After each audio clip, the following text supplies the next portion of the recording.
আজও নগর ভবনে বিএনপি নেতা ইশরাক সমর্থকদের ব্লকেট কর্মসূচি, শপথ না পড়ানোর নির্দেশ চেয়ে রিটের শুনানি হাইকোর্টে।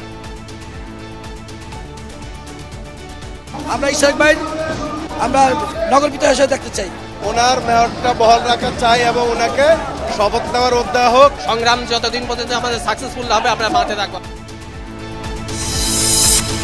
অভিনেত্রী নুসরাত ফারিয়াকে জামিন দিলেন ঢাকার সিএমএম আদালত। হত্যা চেষ্টা মামলায় সোমবার তাকে কারাগারে পাঠানো হয়।